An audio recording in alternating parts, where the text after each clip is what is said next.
Hey, motherfuckers, hey! Now, something's always kind of bothered me, alright? Lived around here my whole life, alright? Now, had to work at this yuppie coffee shop a few months back. Didn't have much of a choice, needed a job, you know what I'm saying? So this chick comes in, making some joke about, I don't know, something she's reading off her cell phone. Something along the lines of, they were so southern they were related to themselves. Now, if I'm not mistaken, this chick said she was from Vermont. Vermont is the only place I know of where I met a girl that had 2 sets of top teeth. Alright? I am sick and tired of people right where I live. Not all of them. I live in kind of a backwoods, rural...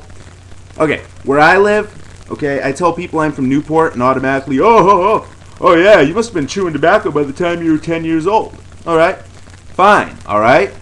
But guess what? When you start stereotyping the whole southern culture, okay, and you start running your fucking mouth, I get sick of it. Alright? My dad spent a lot of time down there. He taught me something. Okay? From what I've gathered, and from every southerner I've ever met, they're a lot more aristocratic than we are up here. And a lot more cultured. And I'm just sick of every time I turn my head, somebody's making some dumbass statement like the South is the boil on the nation's ass, alright? I'm sorry, I was a lot happier when New Hampshire was friggin' red as motherfucking hell, okay, on the political map. Now, I'm not going to start going off anymore, I'm going to calm down, okay? But, you know, there's a cool guy out there named Mr. Bandana, alright? Now, I didn't see the actual comments, but it just bothers me that people are going to start running their mouths, alright? Now, I'm not trying to stick my nose in it, okay? But I just see so much of this shit, it gets old, okay? I have family down south, okay? The nicest people you'll ever meet in your whole goddamn life. Straight up, okay? My 2 cousins from Texas, alright, right here. And actually, I went to college with the guy from Texas. Me and him traveled through Newport. We went to the dog track across the state. You want to see where I'm from, Will? Yeah, I'll see where you're from. And sure enough, you know, it's like, oh my god, this is the most hillbilly place I ever seen in my life. So, everybody that wants to run their mouths and friggin' put down a whole culture and do the age-old, oh, they're a bunch of racist inbreds bullshit, okay? Well, look around you, okay? Every state in this goddamn nation, in one way, shape, or form, has it, okay? Some of us are actually proud of who we are, though, okay? If you want to make fun of us, fine, alright? But friggin' don't regionalize it, okay? And start running your fucking mouths without any good solid ground. Now, just to prove my point, okay? This is what I stand for. And to prove my other point, my dad was very proud that I was born on Robert E. Lee's birthday. So, I got a little song here, alright? Now, I'll get some hate mail for this. I really don't give a rat's ass. I'll either get, you're treasonous, or you're a racist, or you're just really confused, alright? Now, if it comes from some Yankee prick from around my parts that wants to call me some racist douchebag, I really don't give a fuck, okay? As in one ear out the other, your opinion is useless, okay? Now, if somebody from down south thinks I'm just confused, I'll respect that, okay? Because frankly, Southerners are the only people in this country you can ridicule anymore, if you want the honest truth. So, without further ado, here we go.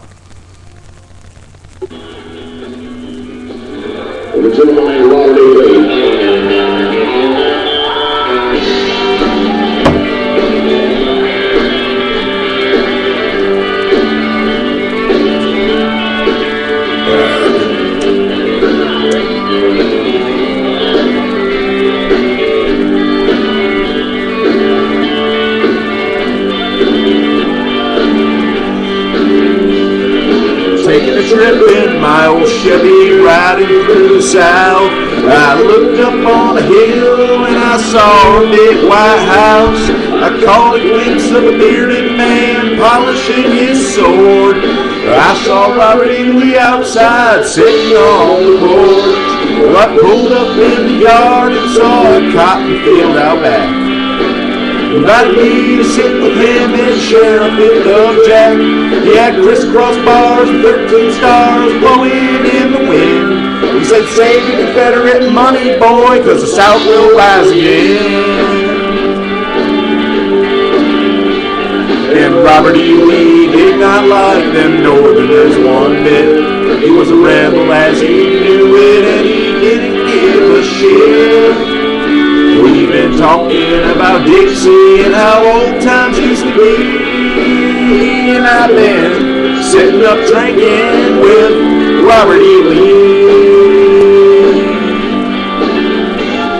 We talked about his troops and the rebel infantry and those 13 southern states that will live in infamy. As he took another swig of his black label whiskey, he said, that Yankee pride don't mean a damn thing to me. He spoke about his men and how they always fought so brave, how they wore their sacred flag, though many lives they gave. We struggled to gain independence for his southern ground. We stood up for his cause and never once did he back down.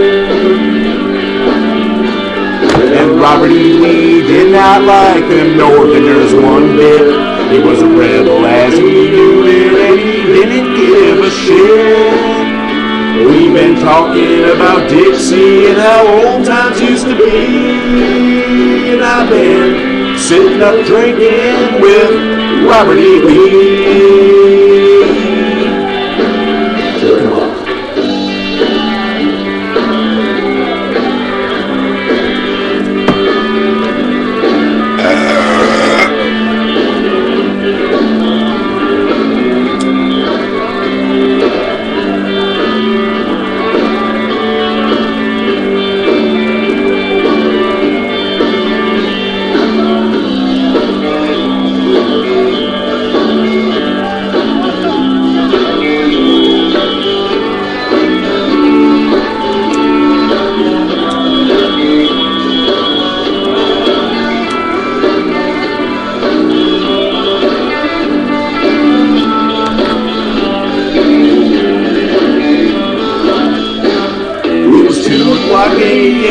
And the fire was getting low, so I thanked him for our talk, 'cause it was time for me to go.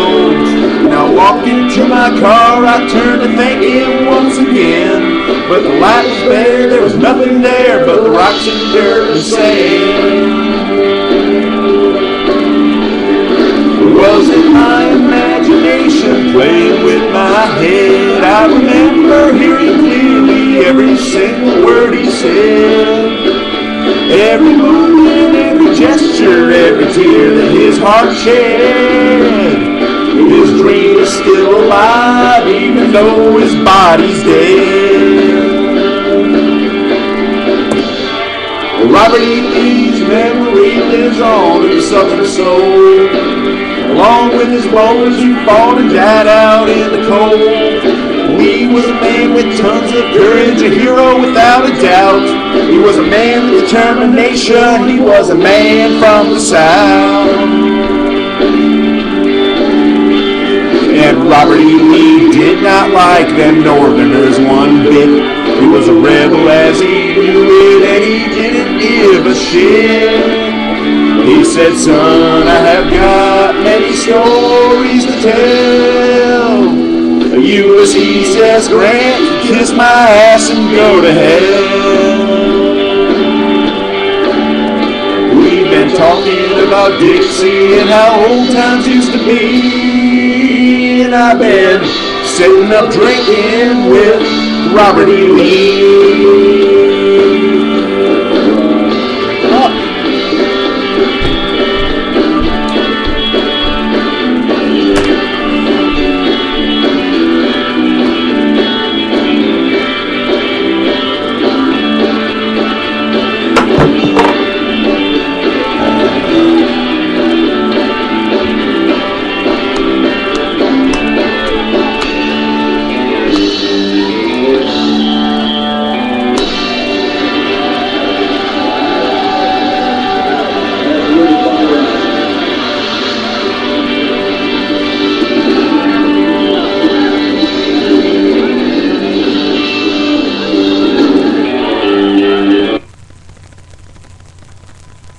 Here's to my brethren.